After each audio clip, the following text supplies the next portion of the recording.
Good morning, my dear student. Myself Pankaj sir, HOD Department of Pharmacy, Babu Sant Bucks Group of Institutions, Sandvaduban, Sahagam, Pratapgarh. Boys and girls, today we are going to discuss the use of additives in the tablet. आज हम जो discuss करेंगे वो है additives है, additives जो tablet में use होते हैं। सबसे पहले प्रश्न उठता है हम एडिटिव्स कहेंगे किसे? तो टेबलेट के निर्माण के दौरान एक्टिव इंग्रेडिएंट के अलावा जितने भी और मटेरियल्स की ज़रूरत पड़ेगी वो सारे एडिटिव्स के अंतर्गत आते हैं। कहने का मतलब अगर हम सेम बात करें पैरासीटामॉल की टेबलेट के बारे में, तो जो हमारा मेन है पैरासीटामॉल जो बनाने में यूज़ हो रहा है वो हमारी ड्रग है, वो हमारा क्या है? ड्रग है, मेन इंग्रेडिएंट है, केमिकल इंग्रेडिएंट है। उसके अलावा जो भी आपका उसमें बाइंडिंग एजेंट, स्वीटनिंग एजेंट और बल्किंग एजेंट और कलर और जो भी चीज़ें उसमें पड़ेंगी वो सारी सब एडिटिव्स के अंतर्गत आएंगी। एडिटिव जो शब्द बना हुआ है वो दो शब्दों से मिला हुआ है, ऐड एंड एडिटिव्स। तो मतलब ऐड मतलब जो बनाने में सहायक हो, मेडिसिन बनाने में जो सहायक हो उसे ही हम क्या कहते हैं? एडिटिव्स कहते हैं। तो आज हम जो बात करेंगे वो पार्टिकुलरली टैबलेट के बारे में बात करेंगे कि टैबलेट बनाने के दौरान मेन इंग्रेडिएंट के अलावा और जो भी चीज़ें ज़रूरत पड़ती हैं वो सब किसके अंतर्गत आती हैं? एडिटिव्स के अंतर्गत आती हैं। तो चलते हैं हम अपने टॉपिक के ऊपर। थोड़ा सा टॉपिक हमारा लंबा है, इसलिए हमने इसको बहुत छोटे में शब्दों में इसको करने की कोशिश की है, इसलिए आप इसका नोट्स जो है वो प्रॉपरली रखिएगा और इसको अच्छी तरीके से तैयार कर लीजिएगा। चलते हैं अपने टॉपिक के ऊपर। तो आइए देखते हैं हमारा additives use in the preparation of tablet. My dear student, यहाँ पे आप देख लीजिए ये आपका क्या है? एडिटिव्स है। यहाँ पे ये क्या है? आपके एडिटिव्स हैं। तो देखिए ध्यान से, all the material required for the preparation of tablet other than active ingredient are known as the additives. यानी आपके टेबलेट के अलावा जो भी इंग्रेडिएंट यूज़ हो रहे हैं उन्हें हम सब किसके अंतर्गत पढ़ते हैं? एडिटिव्स के अंतर्गत पढ़ते हैं। तो सबसे पहले जो एडिटिव्स है वो कौन सा है हमारा? वो है आपका डाइल्यूएंट्स। वो कौन सा है हमारा? डाइल्यूएंट्स है। यहाँ पे देख लीजिए डाइल्यूएंट्स होते क्या हैं एक्चुअली। तो डाइल्यूएंट्स वो चीज़ें होती हैं, जैसे हमारी मान लीजिए कि कोई टेबलेट है वो बहुत छोटी है। छोटी कहने का तात्पर्य है कि 2 mg और 3 mg उसमें एक्टिव इंग्रेडिएंट है, तो उस 2 mg और 3 mg की टेबलेट को हम प्रिपेयर नहीं कर सकते, इतनी छोटी होती हैं कि उन टेबलेट को प्रिपरेशन नहीं किया जाता। तो उनकी साइज़ को बढ़ाने के लिए, उनके आकार को बढ़ाने के लिए कुछ उसमें हम इनर्ट मटेरियल मिलाते हैं। इनर्ट मतलब कि जो फिजिकली, केमिकली और बायोलॉजिकली वो तीनों रूप से क्या होती हैं? वो इनर्ट होती हैं, शरीर के ऊपर कोई भी बुरा प्रभाव नहीं डालती हैं, सिर्फ और सिर्फ वह टेबलेट के आकार को बढ़ाने में मदद करती हैं, जिससे टेबलेट को आसानी से बनाया जा सके। ऐसे पदार्थ को हम डाइल्यूएंट्स कहते हैं। फिर से बता दें कि सिर्फ और सिर्फ टेबलेट के आकार को बढ़ाने के लिए ही हम डाइल्यूएंट्स का उपयोग करते हैं। तो देखिए डाइल्यूएंट्स क्या होता है? इनर्ट होते हैं, नॉन टॉक्सिक होते हैं और किसके लिए होते हैं? For increasing the bulk of formulation. ये फार्मूलेशन के बल्क को बढ़ाने के काम में आते हैं। To get a good tablet, ताकि हमको अच्छी तरीके से टेबलेट मिल सके। इसका जो एग्जांपल है वो है आपका लैक्टोज है, सुक्रोज है, स्टार्च है, मैनिटॉल है और डेक्सट्रोज है। तो ये बहुत छोटे में बताया गया है, आप इसको आसानी से तैयार कर लीजिएगा। अगला है ग्रैनुलेटिंग एजेंट। अब ग्रैनुलेटिंग एजेंट क्या होता है? तो सबसे पहले आप ये समझ लीजिए कि ग्रैन्यूल्स क्या होते हैं। तो बहुत जो पाउडर के रूप में ड्रग होंगी वो कैसी होंगी? ऐसे ऐसे बहुत छोटे छोटे कण होंगे, वो क्या होंगे? आपके पाउडर होंगे। परंतु जो ग्रैन्यूल होंगे वो क्या होंगे? ऐसे थोड़े से बड़े बड़े, जैसे आपके छोटा वाला साबूदाना होता है इतने बड़े आपके ग्रैन्यूल होते हैं। तो इसमें ये क्या होता है? ये पाउडर के बने हुए रूप होते हैं ग्रैन्यूल्स। ग्रैन्यूल से ही टेबलेट हमारी अच्छी क्वालिटी की बनती है। तो पाउडर से ग्रैन्यूल बनने में जो सहायक होते हैं उन्हें हम ग्रैनुलेटिंग एजेंट बोलते हैं। यहाँ पे देख लीजिए ये फाइन पाउडर और यहाँ से क्या बना है? ग्रैन्यूल, और जिसकी सहायता से बन रहा है वो ग्रैनुलेटिंग एजेंट होते हैं। ये जनरली ऐसे लिक्विड होते हैं जिनसे हम क्या करते हैं कि एक सॉफ्ट मास का निर्माण करते हैं, और सॉफ्ट मास को हम क्या करते हैं? एक जाली से गुजार देते हैं, जिन्हें हमें निश्चित आकार का ग्रैन्यूल मिलता है। तो यदि ग्रैनुलेटिंग एजेंट ज़्यादा हो गया तो क्या होगा?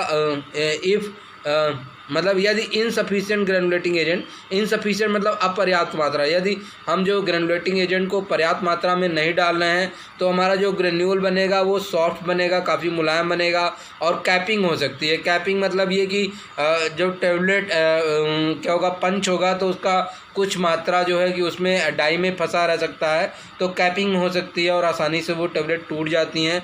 और यदि ग्रैनुलेटिंग एजेंट ज़्यादा हो गया, एक्सेस क्वांटिटी ऑफ ग्रैनुलेटिंग एजेंट, तो टेबलेट हमारी क्या बन जाएगी, हार्ड बन जाएगी और उसका जो डिसइंटीग्रेशन टाइम होगा वो क्या होगा, बढ़ा हुआ आएगा। अब एग्जांपल देख लीजिए ग्रेनुलेटिंग एजेंट का क्या हो गया। तो ग्रेनुलेटिंग एजेंट का एग्जांपल में है वाटर का उपयोग करते हैं, अल्कोहल का उपयोग करते हैं, म्यूसिलेज ऑफ अकेसिया के म्यूसिलेज का इस्तेमाल करते हैं, ट्रैगाकैंथ का इस्तेमाल करते हैं और स्टार्च का, या ट्रैगाकैंथ और स्टार्च का इसका घोल का उपयोग करते हैं, ट्रैगाकैंथ का घोल और स्टार्च के घोल का उपयोग करते हैं, जिसकी सहायता से ग्रेनुल बनाते हैं। अब अगली बात करते हैं बाइंडिंग एजेंट की। बाइंडिंग एजेंट वो होते हैं जो पाउडर के कणों को बांध के रखते हैं, जिससे कि हमारा ग्रेन्यूल्स का निर्माण होता है। तो यहाँ पे देख लीजिए यूज ड्यूरिंग द ग्रेनुलेशन के समय ही इसका उपयोग करते हैं, जिससे क्या होता है, to increase the cohesiveness of the powder.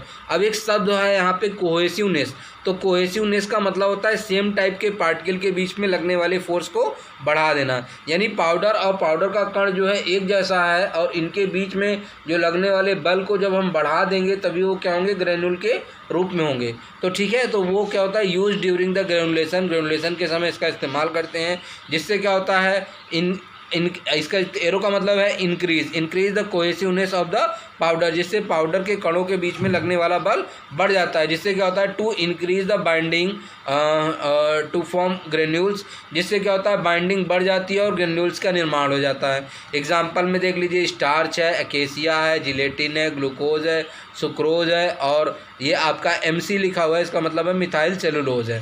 और सबसे आप ये देख लीजिए कि जो आपका जो लॉन्गनेस हो जाएगा, high concentration of the binding agent, जब आपकी आपका DT जो है बढ़ जाएगा तो उसकी वजह से क्या रहेगा कि बाइंडिंग एजेंट ज़्यादा हो गया। इफरवेसेंट टैबलेट तब बनती है जब आपका लो कंसंट्रेशन बाइंडिंग एजेंट हो जाता है, यानी अब जब आपको टैबलेट ऐसी चाहिए जो लंबे समय में डिज़ोल्व हो तो उसमें आपको बाइंडिंग एजेंट ज़्यादा डालना पड़ेगा। यदि आपको इफरवेसेंट टैबलेट चाहिए तो आपको क्या होगा कि आपको इफरवेसेंट टैबलेट के केस में आपको क्या होगा कि कम बाइंडिंग एजेंट की ज़रूरत पड़ती है। नेक्स्ट हमारा जो है वो डिसइंटीग्रेटिंग एजेंट है। डिसइंटीग्रेटिंग एजेंट सहायता करता है टैबलेट को टूटने के लिए। यदि हम कोई टैबलेट बनाएं और डिसइंटीग्रेटिंग एजेंट न डालें तो टैबलेट निगलने के बाद स्टोमक में वो डिज़ोल्व नहीं होगा, और डिज़ोल्व नहीं होगा बाद में वो हमारे स्टोमक, इंटेस्टाइन, रेक्टम इत्यादि से होते हुए वो सेम जिस रूप में खाए हैं उसी रूप से लैट्रिन के बाहर निकल जाएगी। तो उसमें डिसइंटीग्रेटिंग एजेंट डालना बहुत ज़रूरी है। डिसइंटीग्रेटिंग एजेंट की सहायता से ही टैबलेट क्या होती है, हमारे स्टोमक और इंटेस्टाइन में ब्रेक डाउन होगी, जिससे वो पाउडर के रूप में कन्वर्ट होगी और तभी जाके वो एब्जॉर्ब होगी, और एब्जॉर्ब होने के बाद हमें उसका असर प्राप्त होगा। तो ये क्या होता है, use to facilitate the disintegration of tablet, या जब टैबलेट में पड़ता है तो वो टैबलेट के टूटने में, फैसिलिटेट मतलब मदद करना, मतलब use to facilitate the disintegration of the tablet, ये टैबलेट के डिसइंटीग्रेशन होने में मदद करता है। एंड जिससे क्या होता है, रिड्यूस द डिसइंटीग्रेशन टाइम, और DT टाइम स्टोमक के अंदर घट जाता है। And get swelled when the contact with the water, और ये क्या होता है कि जब पानी के संपर्क में आता है तो स्वेल हो जाता है। स्वेल मतलब फूल जाता है। जैसे अगर आप स्टार्च डाल दें, अगर आप समझें कि जैसे गेहूं का आटा डाल दें, वो पानी के संपर्क में आएगा तो फूल जाएगा, या चावल डाल दें, चावल का मार्ट कहीं पे डाल दें तो वो पानी के संपर्क में आएगा तो फूल जाएगा। इसका मतलब ये कि स्टार्च जैसे भी पानी के संपर्क में आएगा तो वो फूल जाएगा। तो स्टार्च कैसा काम करेगा आपका कि एज अ डिसइंटीग्रेटिंग एजेंट का भी काम करेगा। तो देखिए get swelled when the contact with the water, यानी जब ये वाटर के कॉन्टैक्ट में आता है तो क्या हो जाता है, स्वेल कर जाता है, स्वेल कर जाता है। अनप्रोड्यूस, और ये तो यहाँ पे बात हो गई। दूसरा क्या है, प्रोड्यूस इफरवेसेंट व्हेन कांटेक्ट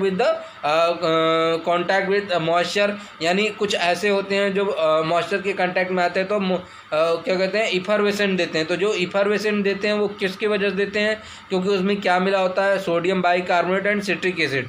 ध्यान से सुनिएगा, जो इफरवेसेंट है वो किसकी वजह से है, आपके सोडियम बाइकार्बोनेट की वजह से है और सिट्रिक एसिड की वजह से है। और जो स्वेलिंग हो रही है वो किसकी वजह से हो रही है, स्टार्च की वजह से होगी, स्टार्च की वजह से होगी, और पोटैटो के स्टार्च की वजह से होगी, और मिथाइल सेलुलोज, यानी आपका जो मेज स्टार्च है, जो पोटैटो स्टार्च है और जो मिथाइल सेलुलोज है उसकी वजह से वो फूलेगी, और जो उसमें इफरवेसेंट निकलता है, इफरवेसेंट होगी तो सोडियम बाइकार्बोनेट और सिट्रिक एसिड की वजह से उसमें क्या होगा, इफरवेसेंट निकलेगा। अगला देख लीजिए, ये हमारा डिसइंटीग्रेटिंग एजेंट था। नेक्स्ट हमारा क्या है, लुब्रिकेंट्स है। लुब्रिकेंट्स किस काम में सहायक होते हैं, लुब्रिकेंट्स हमारे क्या कहते हैं कि जो हमारी टैबलेट होती है, टैबलेट बनाने में ग्रेन्यूल डाले जाते हैं हॉपर में, तो क्या होता है कि ये जो ग्रेन्यूल होते हैं वो आपस में चिपके नहीं, जो चिपकेंगे नहीं तो डाई में प्रॉपरली फिल हो जाएंगे, और डाई में प्रॉपरली फिल हो जाएंगे तो पंच करने के बाद गुड क्वालिटी की टैबलेट प्राप्त होगी। इसलिए लुब्रिकेंट्स का अति महत्वपूर्ण योगदान है।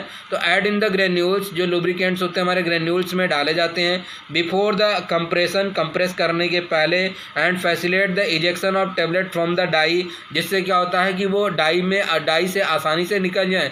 कभी अगर आप लोगों ने ध्यान दिया होगा, अगर आप लोगों ने गुजिया बनाई होगी तो जो गुजिया बनाने के लिए जो सांचा यूज़ होता है उस सांचे में थोड़ा सा मैदा डाल लेते हैं, सूखा हुआ मैदा डाल देते हैं, तब आप क्या करते हैं उस गुजिया को उसमें पंच करते हैं जिससे गुजिया आसानी से उस डाई से निकल जाती है। तो यहाँ भी इसी प्रकार से लुब्रिकेंट्स है, तो जब वो डाई से टैबलेट पंच होने के बाद आसानी से निकल जाती है इसलिए उसमें लुब्रिकेंट्स डाला जाता है। तो ध्यान से देखिए, जब हम ग्रेन्यूल्स में डाल देते हैं आपका लुब्रिकेंट्स तो क्या होता है, जो इजेक्ट होती है टैबलेट फ्रॉम डाई कैविटी से जो इजेक्ट होती है वो अच्छी तरीके से निकल जाती है। And granules are not stick when the transfer from hopper to die, और ग्रेन्यूल्स आपस में चिपकते नहीं हैं जब वो ग्रेन्यूल्स हॉपर की सहायता से डाई में जाते हैं। अब यहाँ पे देख लीजिए जो आपके लुब्रिकेंट्स हैं वो कौन कौन से रहेंगे। Reduce the inter particle friction, मतलब जो दो कणों के बीच में, यहाँ पे मान लीजिए कि एक ग्रेन्यूल ये है और एक ग्रेन्यूल ये है, इन दोनों के बीच लगने वाले घर्षण बल को, घर्षण बल समझ रहे होंगे आप लोग, इन मतलब दो जो ग्रेन्यूल हैं उनके बीच में जो घर्षण बल को कम कर देता है। ध्यान से देखिए, रिड्यूस द इंटर पार्टिकल, यानी दो पार्टिकल के बीच में लगने वाला जो फ्रिक्शन फोर्स यानी घर्षण बल है उसको कम कर देता है। एग्जाम्पल है इसका टाल्क और मिथाइल सेलुलोज। दूसरा है हमारा ग्लाइडेंट्स वो होते हैं जिससे हमारे जो आप ग्रेन्यूल हैं वो आपस में क्या होते हैं, सरकते हैं, बहुत तेज़ी के साथ हैं। तो facilitate the flow of granules hopper to die, यानी ये ग्रेन्यूल आपस में एक दूसरे पे बहुत आसानी से सरकेंगे और वो क्या होंगे, हॉपर से डाई में आराम से चले जाएंगे। एग्जाम्पल है उसका टाल्क एंड बोरिक एसिड। अगला है एंटी एडहेसिव मतलब चिपकना, और एंटी एडहेसिव मतलब ना चिपकने वाला गुण।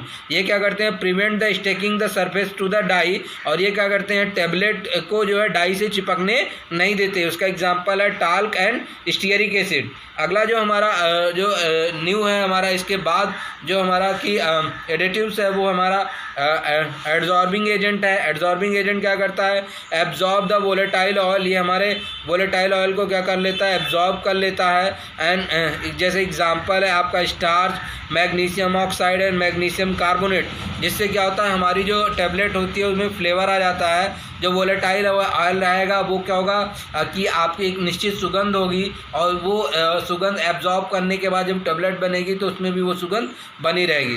अगली जो हमारी एडिटिव्स हैं उनको हम ऑर्गेनोलेप्टिक एडिटिव्स के अंदर रखे गए हैं। अब प्रश्न ये उठता है ऑर्गेनोलेप्टिक एडिटिव्स हम किसे कहेंगे, तो ऐसा एडिटिव्स यानी ऐसी चीज़ें जिन्हें हम देख कर, सूंघ कर और चख कर, ध्यान से सुनिए, ऑर्गेनोलेप्टिक के अंतर्गत क्या आते हैं, ऑर्गेनोलेप्टिक के अंदर वो आते हैं जिसे हम देख कर जान लें, सूंघ कर जान लें और चख कर जान लें। वो सारी क्वालिटीज़ हमारे एडिटिव्स के ऑर्गेनोलेप्टिक के अंतर्गत आती है। यानी देख कर हम क्या चेक करेंगे, कलर चेक करेंगे, सूंघ कर हम क्या चेक करेंगे, उसका फ्लेवर चेक करेंगे, और चख कर हम क्या चेक करेंगे, उसका स्वाद चेक करेंगे।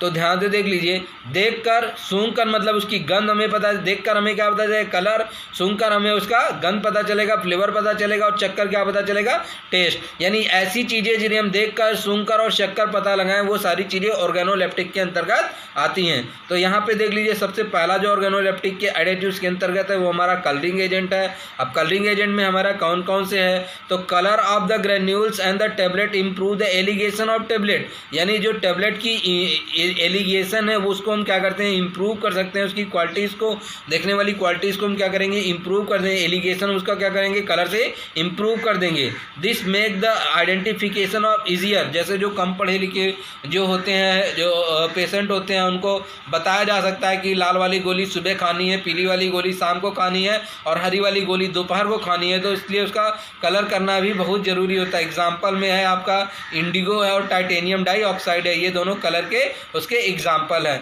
नेक्स्ट है हमारा flavouring agent, volatile oil add to before the compression into the granules. Volatile oil जो है हमारे जो है कंप्रेशन के पहले ग्रेन्यूल्स में डाले जाते हैं। इनको क्यों डाले जाते हैं, कि क्योंकि इससे फ्लेवर बन सके। जैसे जो लोजेंजेस होती है, लोजेंजेस सबसे पहले समझ लीजिए लोजेंजेस क्या होता है, यानी जो हमारी विक्स हो गई, स्ट्रेप्सिल हो गई, वो सब हमारी चूसने वाली जो टॉफ़ियाँ हैं जो खांसी की खराश को कम करती हैं, उन्हें हम लोजेंजेस बोलते होते हैं, तो लोजेंजेस में फ्लेवर होना बहुत ज़रूरी है, तभी पेशेंट उसको क्या करेगा, चूसता रहेगा और तभी उसका जूस हमारे आपके थ्रोट में जाता रहेगा, जिससे हमें वो जो खराशनेस से आराम मिल सके। अगर उसका फ्लेवर नहीं सही होगा तो पेशेंट के लिए एक्सेप्टेबल नहीं होगा, और एक्सेप्टेबल नहीं होगा तो पेशेंट हमारी कंपनी की मेडिसिन को ना सेलेक्ट करके और अच्छी कंपनी की मेडिसिन को सेलेक्ट करेगा, अगर उसके पास ऑप्शन होगा तो इसलिए फ्लेवरिंग एजेंट उसका इस्तेमाल कराया जाएगा ताकि वो पेशेंट के लिए क्या हो, पैलेटेबल हो, पेशेंट के लिए तो क्या हो, उसकी अच्छा हो और उसे अच्छा महसूस हो। तो use in the lozenges effervescent tablet and chewable tablet, यानी ऐसी टैबलेट जिनका हम घोल के पीते हैं या ऐसी टैबलेट जिन्हें हम चबा कर खाते हैं, उसके लिए फ्लेवर ही बहुत ही इंपॉर्टेंट मायने रखता है। एग्जाम्पल जैसे फ्रूट फ्लेवर हो गया और वोलेटाइल ऑयल, विभिन्न प्रकार के फलों के जो फ्लेवर हैं जैसे बनाना वगैरह इत्यादि के आते हैं, और वैसे कि फ्लेवर और वोलेटाइल ऑयल इसका इस्तेमाल होता है। नेक्स्ट है हमारा स्वीटनिंग एजेंट। बहुत सी टैबलेट होती हैं जिनका टेस्ट बहुत ख़राब होता है, उनके ऊपर हम स्वीटनिंग एजेंट की क्या कर देते हैं, कोटिंग कर देते हैं। तो स्वीटनिंग एजेंट देख लिए, प्रोवाइड स्वीटनेस, ये स्वीटनेस प्रोवाइड करती हैं and improve the tablet taste, जिससे टैबलेट का टेस्ट क्या हो जाता है, इम्प्रूव हो जाता है। यूज इन द लोजेंजेस, जैसा कि आप स्ट्रेप्सिल और चाहे आपका विक्स की गोली चूसे होंगे वो मीठी होती है, तो यूज इन द लोजेंजेस में इसका इस्तेमाल होता है। च्यूएबल टैबलेट यानी जो चबाकर टैबलेट खाई जाए, जैसे एंटासिड जब आप चबाते हैं तो आपको मीठी लगती है। And mask the bitter taste, और उसके बीटर टेस्ट को क्या कर देती है, मास्क कर देती है। इसका एक एग्जांपल है सुक्रोज, मैनिटॉल एंड लैक्टोज। तो ये बच्चों आप इसको पढ़िए और आप इसका स्क्रीनशॉट ले लीजिए और कहीं से भी कोई भी समस्या है तो हम उससे पूछ सकते हैं। ये बहुत ही इंपॉर्टेंट है फार्मेसी स्टूडेंट के लिए कि कितने टाइप्स के जो है इसमें डाले जाते हैं, आपका कितने टाइप्स का इसमें एडिटिव्स पड़ता है। तो ये इसका एक सबसे पहले आप हेडिंग याद कर लीजिएगा, हेडिंग बहुत ज़रूरी है। हेडिंग में जैसे आपके सबसे पहले एडिटिव्स होता क्या है, एडिटिव्स के बारे एक एक शब्द में समझ लीजिए। जो डाइल्यूएंट्स क्या होते हैं, ये सिर्फ और सिर्फ टैबलेट के आकार को बढ़ाने के काम में आते हैं। जो ग्रेनुलेटिंग एजेंट होते हैं, ये पाउडर से ग्रेन्यूल बनाने में मदद करते हैं। जो बाइंडिंग एजेंट होते हैं, ये पार्टिकल को बांध के रखते हैं जिससे कि अच्छी क्वालिटी के ग्रेन्यूल का निर्माण हो सके और उनकी पर्याप्त डीटी मेंटेन हो सके। और जो आपका डिसइंटीग्रेटिंग एजेंट है वो क्या करते हैं, उनकी सहायता से जो टैबलेट है वो हमारी स्टोमक और इंटेस्टाइन में अच्छी तरीके से टूट जाती है, और टूटने के बाद उसका असर हमको आसानी से मिल जाता है। यानी इनको पर्याप्त मात्रा में उसका डीटी मेंटेन हो सके, उसका डीटी बहुत ज़्यादा ना हो, इसके लिए डिसइंटीग्रेटिंग एजेंट डालते हैं। ध्यान से सुनिए, बाइंडिंग एजेंट अगर कम हो जाएगा तो टैबलेट बाहर ही टूट जाएगी, और डिसइंटीग्रेटिंग एजेंट अगर जो है कि कम हो गया तो टैबलेट पेट के अंदर जाने के बाद भी नहीं टूटेगी। इसलिए इनका अनुपात एक निश्चित होना बहुत ज़रूरी है। कोई भी चीज़ें अगर कम और ज़्यादा हो जाएंगी तो हमारी टैबलेट जो होगी वो गुड क्वालिटी की नहीं बनेगी। इसलिए बहुत बच्चे ध्यान से सुन लीजिएगा कि जो आपके ग्रेनुलेटिंग एजेंट है, जो आपका बाइंडिंग एजेंट है, जो आपका डिसइंटीग्रेटिंग एजेंट है, इनका अनुपात एज पर फार्माकोपिया होना चाहिए। अगर आप एज पर फार्माकोपिया नहीं बनाएंगे तो आपकी जो टैबलेट है वो गुड क्वालिटी इसकी नहीं बनेगी, और जब गुड क्वालिटी इसकी नहीं बनेगी तो उस टैबलेट का कोई मतलब नहीं रहेगा। तो ये आपको इधर स्क्रीनशॉट के लिए दिखा रहे हैं, आप इसको देख लीजिए अच्छे से। लुब्रिकेंट्स मतलब आप बहुत अपनी साइकिल में या कार में बहुत जगह आपने क्या कि मोबिल डाला होगा ताकि ताला आसानी से खुल सके, और पाउडर फेस पे लगाते हैं गर्मियों के मौसम में ताकि शरीर में चिपचिपा ना हो सके। तो लुब्रिकेंट एक तरीके का स्नेहक है, और या साइकिल की चैन में जो आप लोगों ने ग्रीस लगवाता है वही सेम काम इसका होता है कि ये घर्षण को कम करता है, ग्रेन्यूल आपस में सरकते रहें और डाई में प्रॉपर फिल होते रहें। जब डाई पूरी तरीके से प्रॉपर ग्रेन्यूल से फिल होगी तो अच्छी प्रकार की गुड प्रकार की टैबलेट मिलेगी, और जब उसमें प्रॉपर लुब्रिकेंट्स रहेगा तो वो डाई में चिपकेगी नहीं, पिकिंग और स्टिकिंग नहीं होगा टैबलेट में, और प्रॉपरली वो क्या होगा आपके डाई से बाहर निकल जाएगी। इसमें जो प्रकार है लुब्रिकेंट्स के, वो तो एक है लुब्रिकेंट्स, ग्लाइडेंट्स एंड एंटी एडहेसिव्स है। उसके बाद है एड्जॉर्बिंग एजेंट। एड्जॉर्बिंग एजेंट कुछ नहीं करता, वो क्या करता है, जो वोलेटाइल ऑयल वगैरह और जो फ्लेवर्स होते हैं उनको क्या करता है, एब्जॉर्ब करता है ताकि उसमें सुगंध आ सके। ऑर्गेनोलेप्टिक एडेटिव्स को मैं ऑलरेडी पहले बता चुके हैं। ऑर्गेनोलेप्टिक एडेटिव्स वो एडेटिव्स होते हैं जो देखकर और सूंघकर और चखकर पता चले, वो ऑर्गेनोलेप्टिक एडेटिव्स के अंतर्गत आते हैं। देखकर यानी उसका कलर पता चलेगा, सूंघकर यानी उसका फ्लेवर पता चलेगा और चक्कर यानी उनका स्वाद पता चलेगा। ये सब ऑर्गेनोलेप्टिक के अंतर्गत आते हैं। तो कलरिंग एजेंट में देख लीजिए, उसको कलर को सिर्फ एलिगेंट बढ़ाने के लिए, कलर की उसको देखने की सुंदरता को बढ़ाने के लिए, ताकि वो टेबलेट हमें अच्छी रूप से दिखाई दे, उसका जो टेबलेट है गुड क्वालिटी की जो टेबलेट है। और आइडेंटिफिकेशन इसका एक महत्वपूर्ण जो है कि रीज़न है टेबलेट को कलर करना, ताकि जो ऐसे मरीज हैं जो कम पढ़े लिखे हैं वो भी टेबलेट को समझ सके कि दिन में कैसी टेबलेट खानी है। इसलिए टेबलेट को विभिन्न टाइप्स के बनाया जाता है, विभिन्न प्रकार की कलर में बनाया जाता है, नीली, पीली इत्यादि कलर में बनाया जाता है, ताकि पेशेंट को आसानी से समझा सके। फ्लेवरिंग एजेंट, ताकि टेबलेट को जो उसकी जो गंदी सुगंध है उसको मास्क किया जा सके और उस पेशेंट को पैलेटेबल बनाया जा सके, ताकि पेशेंट को सूंघने में कोई दिक्कत ना हो। वहाँ भी जो भी लोग हों उनके लिए बहुत टाइम्स क्या होता है कि टेबलेट इतनी बदबूदार हो सकती हैं कि वो पेशेंट को खाने से पहले ही उसको उल्टी आ जाए, इसलिए उसके मतलब फ्लेवर उसमें डाल दिया जाता है, ताकि उसका जो ओरिजिनल जो सुगंध है वो क्या हो जाए, दब जाए। और स्वीटनिंग एजेंट इसलिए डाला जाता है ताकि पेशेंट के लिए पैलेटेबल हो, स्वादिष्ट हो, ताकि पेशेंट उसे पसंद करे और उसे प्रॉपरली लेता रहे। नहीं तो उसका जो डोज है वो पूरा नहीं होगा। जब डोज पूरा नहीं होगा तो दवाई का इफेक्ट हमको प्रॉपरली प्राप्त नहीं होगा। तो माय डियर स्टूडेंट, जैसा आपको बताया गया है आप उसको वैसा ही फॉलो कीजिए, बहुत ही इंपॉर्टेंट है ये फार्मेसी स्टूडेंट के लिए। चाहे डी फार्म होल्डर हो चाहे बी फार्म होल्डर हो, ये क्वेश्चन हर बार पूछा जाता है, तो आप इसको पढ़िए। रिगार्डिंग टू दिस अगर कोई भी प्रॉब्लम आती है तो मुझसे पूछ सकते हैं। धन्यवाद।